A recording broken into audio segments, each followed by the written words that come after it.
নমস্কার সবাইকে, welcome to GM study for dreams. আজকের ভিডিওটি তোমাদের লাইফে অনেক কিছু চেঞ্জেস আনতে পারে, তাই প্রথম থেকে এই ভিডিওটি দেখবে যেমন তোমরা অন্যান্য ভিডিওগুলো দেখো। তো সবথেকে বড় কথা, এখন ভিডিওর পরিমাণ অনেক কমে গেছে আমার চ্যানেলে, কারণ তোমাদের জন্য আমি যে ক্লাস শুরু করেছি, যেহেতু সামনে কেপি প্রিলিমিনারি এবং ডব্লিউপি এসআই এবং ডব্লিউপি কনস্টেবল এক্সাম রয়েছে। এছাড়া যে পরীক্ষাগুলো আরও রয়েছে সেগুলোর জন্য একটা ছেলেমেয়েদের জন্য সবাই রিকোয়েস্ট করেছিল একটা ব্যাচ করতে, তাই সেটা ক্লাস চলছে। তাই সেই জন্য একটু এই ইউটিউবের যে দিকে ভিডিও কমে গেছে, কিন্তু আবার সেটা ঠিকঠাক হয়ে যাবে আশা করা যায়। কারণ আরেকটা কথা সবাইকে বলবো, ভিডিওটি প্রথম থেকে লাস্ট পর্যন্ত দেখবে। এখানে তোমাদের 2025-এ আমরা কি টার্গেট করব, 2025-এ আমাদের লক্ষ্য কি হতে চলেছে, 2025 এই ডিসেম্বর চলছে, শেষে বছরের শেষ, এই বছরের শেষে আমরা কি অঙ্গীকারবদ্ধ হব এবং নতুন বছরে আমাদের কি টার্গেট থাকবে, স্টাডি ম্যাটেরিয়ালস এবং কীভাবে তুমি প্ল্যানিং করবে, কিভাবে তুমি টার্গেট করবে, তোমাদের যে সামনের পরীক্ষা আছে সেই হিসাবে কতটা কি প্ল্যানিং করবে, সবই আলোচনা করবো। রুটিন, পড়াশোনা সব কিছু নিয়ে আলোচনা করবো এবং সবার শেষে অবশ্যই পরীক্ষার ডেট নিয়ে একটা হিন্টস তো দেবই। সবার আগে বলে নেব যে এক্সাইজ ডিপার্টমেন্টের যে ভ্যাকেন্সির খবরটা এসেছিলো, সেই খবরটা আসার চারিদিকে আসার পরেই আমি প্রথম একদিনের মধ্যেই আমি বলেছিলাম যে এটা একটা আমার থাম্বনেল ছিল, তোমরা দেখে নেবে, যে এটা অতটা সঠিক খবর নয়। কারণ এক্সাইজ প্রতি বছরই বলে নেবে, কিন্তু আমার বন্ধুরা আমার ডিপার্টমেন্টে আছে, তারা বলে যে এখানে এখনও রিক্রুটমেন্টে অতটা তোড়জোড় নেই, অতটা চাহিদা নেই, তাগিদ নেই নেওয়ার জন্য। ঠিক আছে, এবার তোমরা আস্তে আস্তে সব জেনে গেছো, ডেপুটেশনের ব্যাপারটা সব জেনে গেছো। কিন্তু অনেকদিন আগেই আমি বলেছি, আমি কিন্তু কম্পিটিশানে জিততে চাই না, যে আমি আগে বলেছি এটা আমি বলতে চাই না, কিন্তু জাস্ট তোমাদেরকে রিমাইন্ডার দিলাম যে আমিও কিছু কিছু ঠিক বলি, কারণ অনেক ক্ষেত্রে কিছু ভুল হয়ে গেলে আমাকে তীব্র ভাষায় সবাই আক্রমণ করে।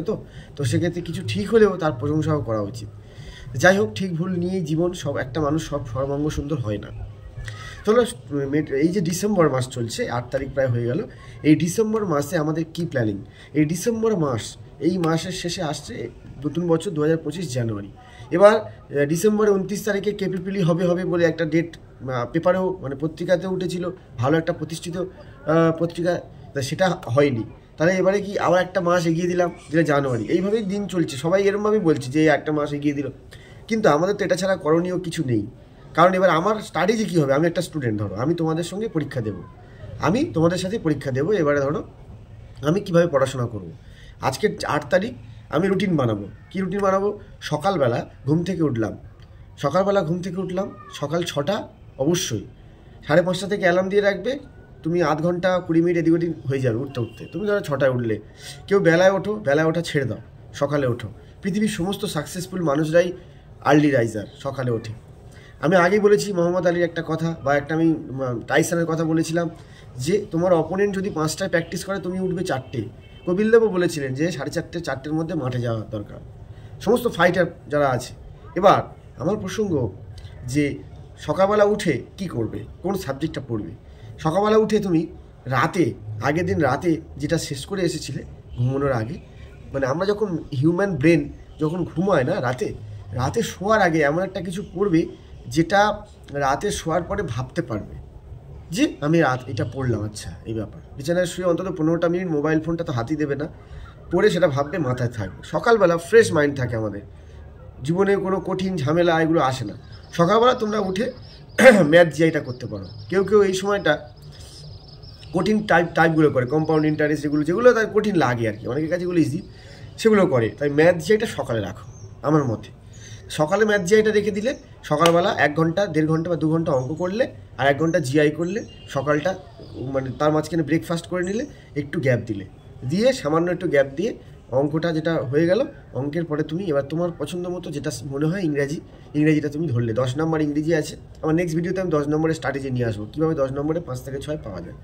তো 10 ইংরেজিটা ধরলে, ইংরেজিটা থেকে একটা ভোকাবুলারি পার্ট পড়লে, একটু ভোকাবুলারি পার্ট পড়ি, 15টা অ্যান্টোনিম পড়বো, 15টা ওয়ান ওয়ার্ড পড়বো, 15টা ইডিয়ামস পড়বো, ব্যাস 3-45টা ভোকাবুলারি আমার হয়ে গেল। ওটা একদিনের বললাম, 9 তারিখের আমি পড়াশোনা বললাম। এবার দুপুরবেলা দুপুরে খাওয়া দাওয়া করে দুপুরবেলা 2 ঘন্টা ঘুমিয়ে নিলে, কারণ রাত 1টা 12টা পর্যন্ত টানতে হবে, দুপুরবেলা 2 ঘন্টা ঘুমিয়ে নিলে, বিকালে একটু এলাকায় ঘুরে এলে, নিজের কোনো দোকান আছে বাবার বা কোথাও মাঠে কাজ আছে, একটু বিকেলবেলা সেরে এলে, বিকেলবেলাটা আমি ছেড়ে দিলাম, সন্ধে হওয়ার মানে 5:30 6টার মধ্যে চলে আসতে হবে বিছানায় বা যেখানে টেবিলে, যেখানে পড়ো। আর অবশ্যই টেবিলে পড়ার চেষ্টা করবে। আমরা সবাই গ্রাম বাংলার ছেলেরা বিছানায় উঠে শীতকালে পড়তে বসি, আর হেলান দিয়ে পড়তে বসি বা বই নিয়ে পা ছাড়িয়ে পড়তে বসি, একটু পরেই ঘুম আসে।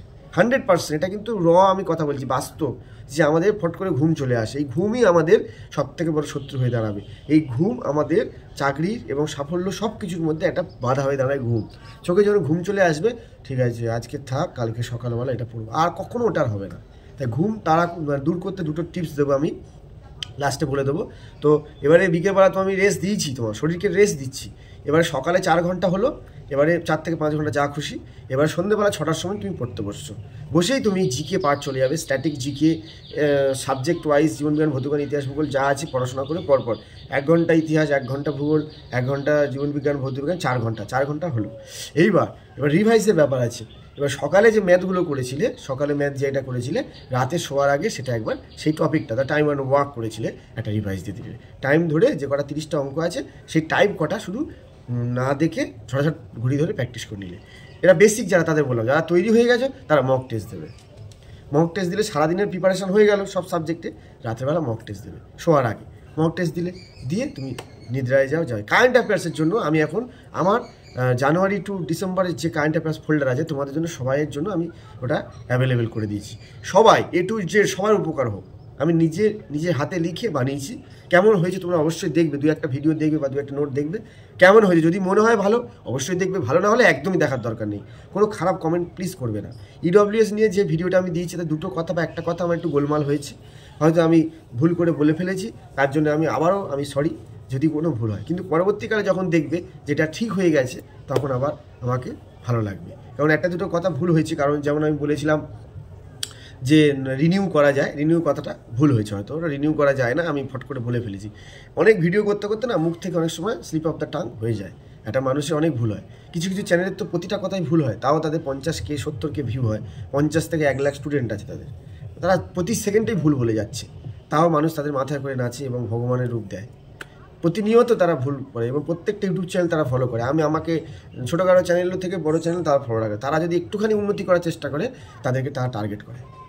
কোনো সৎ বা অনেস্ট যদি কোনো চ্যানেল ইউটিউবে জায়গা করতে চায়, আমি না, অনেক ছেলেরা জায়গা করার চেষ্টা করছি, নতুন ছেলে, ভালো ব্রাইট একাডেমির ছেলেটা আমি বললো, ও তো খুব ভালো ছেলে, সমস্ত জায়গায় রেপুটেশন দিচ্ছে, বিভিন্ন জায়গায় যাচ্ছে, আমি দেখেছি, কয়েকবার আমার সামনেও চলে আসে, মানে স্ক্রল করে দেখি, ভালো ছেলে। এই যে ছেলেগুলো তৈরি হচ্ছে, এরা ভবিষ্যতে, কিন্তু আমাদেরকে ছোটোখাটো চ্যানেলকে বেশি টার্গেট করা হয়, যে এইসব চ্যানেলগুলো হিংসা করে তাকে একটা বাজে কমেন্ট করা, তাকে একটা স্ট্রাইক দেওয়া বা বিভিন্ন রকমভাবে টার্গেট করা। কিন্তু আমরা যে ডিপার্টমেন্টে আছি, আমাদেরকে অত সহজে আমাকে বা আমাদের মতো মানুষদেরকে টার্গেট করা অত সহজ নয়, এটা মনে রাখবে।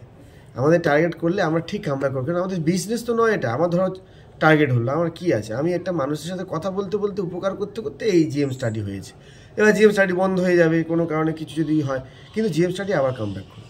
তাহলে আমি একদিনের যে রুটিনটা বললাম, এই তোমাদের রুটিন। এবার মক টেস্টে নাম্বার আসছে না, নাম্বার কমছে বাড়ছে, এটার সমস্যা আছে, তাহলে কী করবো? তাহলে নিশ্চয়ই স্টাডি মেটেরিয়াল সমস্যা হচ্ছে। তাহলে দ্বিতীয় দিন তুমি কী করবে? দ্বিতীয় দিন সকালবেলা কিন্তু, যেটা আমি বলেছি 6টার সময়, ওর মধ্যে 1 ঘন্টা গ্যাপ দিয়ে দেবে, দিয়ে 1 ঘন্টা প্র্যাকটিস করবে, মাঠে যাওয়ার প্র্যাকটিস, পিটি এক্সারসাইজ এগুলো করবে, তারপরে সকালবেলা ফ্রেশ মাইন্ডে পড়তে বসে ভালো হবে। এবার মক টেস্ট যা তৈরি হয়ে গেলে এইভাবে পড়তে পড়তে তৈরি হবে। এবার আর একটা প্ল্যানিং আছে, সেটা বলবো। মক টেস্টে নাম্বার বাড়ানোর তো আলাদা ভিডিও করেছি, তবু বলবো সাবজেক্টগুলো আলাদা আলাদা করে ভালো করে তৈরি করলে, যে মক টেস্টে যে সাবজেক্টে কম নাম্বার আসছে, সেই সাবজেক্টটাকে একটু একদিন পুরো টাইম দিতে হবে, যে আজকে আমি সারাদিন ইতিহাসটাকে বা লাইফ সায়েন্স বা ভৌতবিজ্ঞানকে টাইম দেবো। তাহলে সারাদিনটা তাকে টাইম দিলে ওটা তৈরি হয়ে যাবে, গেলে পরদিন থেকে মক টেস্ট ভালো হবে।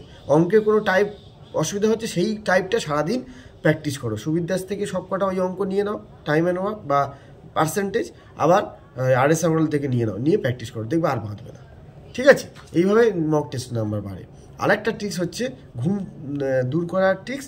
আরেকটা হচ্ছে কি, তোমাদের আরেকটা ছোটো ট্রিক্স। ধরো আমি 1 মাস বাকি আছে, আমার হাতে টাইম নেই, আমি নতুন শুরু করছি। তোমরা তখন নতুন শুরু করছো, যারা তাদের একটা ব্যাপার, যারা পুরনো, তোমরা কী করবে, 2 দিন করে একটা করে সাবজেক্টকে দেবে। ইতিহাস 2 দিন, ভূগোল 2 দিন, অঙ্ক কিন্তু ডেলি থাকবে, ওই 2 দিনের মধ্যে অঙ্কটাও থাকবে।